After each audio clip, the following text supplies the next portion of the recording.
sebut namamu, bila dekat aku genggam tanganmu.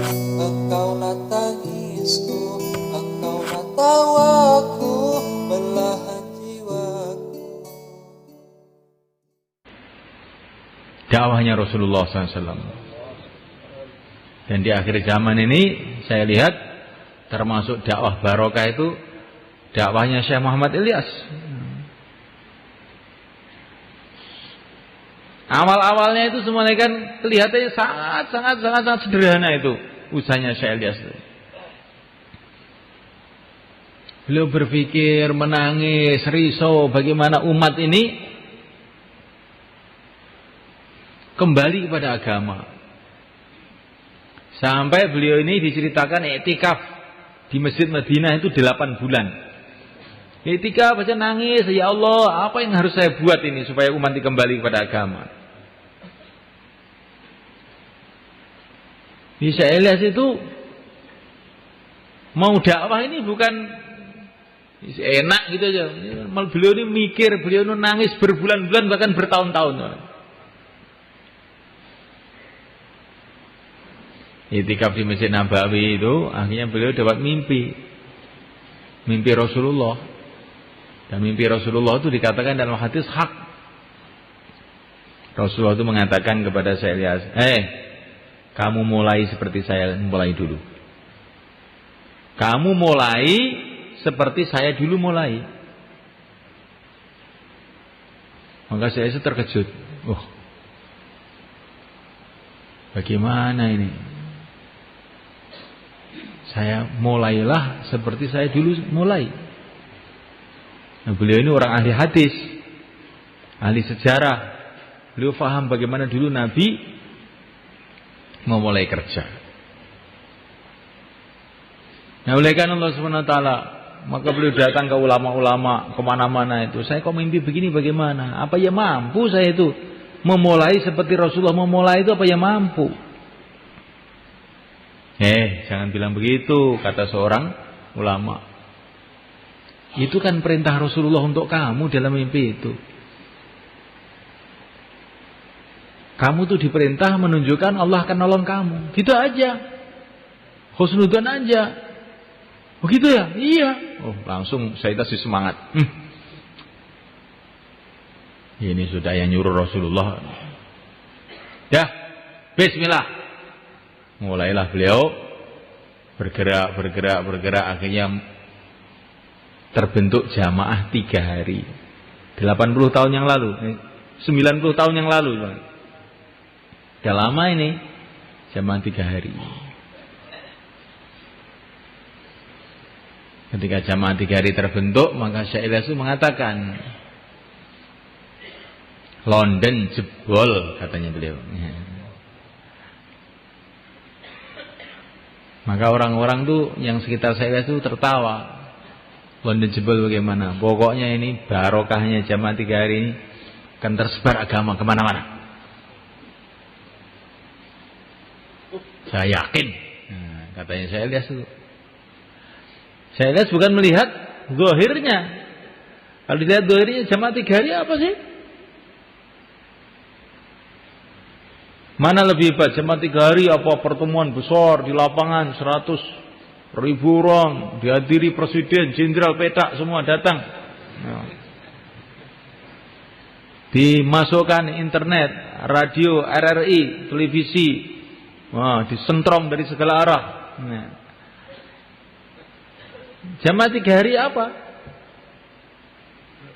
Tapi ini 3 hari ini barokah.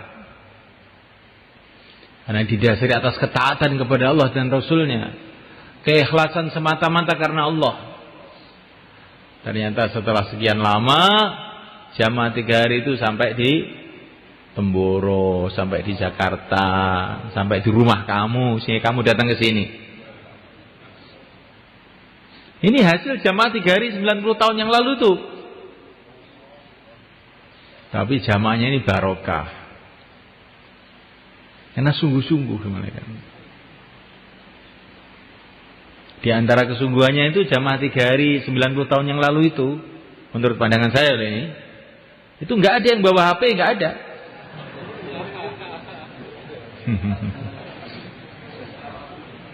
Nggak ada. Ya. Seumpama barokah itu dalam HP, Rasulullah akan dikasih HP 1 truk. Apa Allah tidak berkuasa memberi HP Rasulullah? Kuasa nggak? Nah, berarti HP itu bukan termasuk asbab barokah. Yaitu asbab ngelamun, mau 4 bulan, gara-gara telepon istrinya harus pulang. Itulah HP. Di masjid tapi yang dipikir dunia.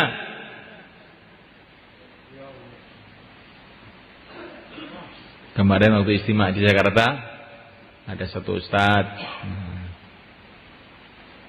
selesai bayan, selesai sholat, ngisa itu, pegang HP, tek. Maka saya tegur, Ustaz, oh Ustaz kok pegang HP, itu apa? Saya bilang gitu. Maka Ustaz ini mengatakan, Pak Kiai, kalau dai itu habis sholat pegang HP. Nah, kalau ahli ibadah habis sholat pegang tasbih. Oh, begitu ya? Iya. Kalau kamu bunyi sekali lagi tak duduk perut kamu, saya bilang gitu. Ayo bunyi lagi, saya bilang gitu. Sudah ghaflah lalai kok pakai dalil juga. Jadi Assalamualaikum warahmatullahi. Kita bukan hanya dakwah, tapi bagaimana dakwah yang barokah. Hatinya ta'alluq kepada Allah. Man yuti'illah wa rasul wa yakhshallah wa yattaqhi fa ulaika humul faizun. Barang siapa taat kepada Allah, zahirnya itu taat. Hatinya wa yakhshallah, hatinya dipenuhi dengan takut kepada Allah. Wa yattaqhi, takwa. Takwa itu maksudnya amal agama itu dengan sungguh-sungguh, dengan teliti, hati-hati. Bukan sak melaku nih, sak jalan-jalannya. Bukan begitu. Itu bukan takwa. Takwa itu amal dengan sungguh-sungguh, dengan teliti. Hatinya dipenuhi dengan takut kepada Allah. Faulaika humul faizun, mereka inilah orang-orang yang sukses.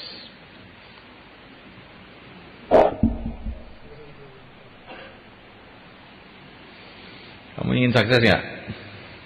Ingin sukses? Ingin barokah? Kalau ingin barokah, angkat kepalanya. Insyaallah mulai kan? Jadi apa-apa itu yang dipikirkan barokah. Bikin rumah yang dipikirkan barokah, ya. Kawin yang dipikirkan barokah, dakwah yang dipikirkan barokah. Apa saja kerja-kerja kita pikirkan jangan bendanya, tapi barokahnya. Bagaimana supaya barokah? Kalau diri kita ini betul-betul takwa pada Allah, hatinya betul bergantung kepada Allah. Nggak ada yang bisa berbuat apa-apa selain Allah.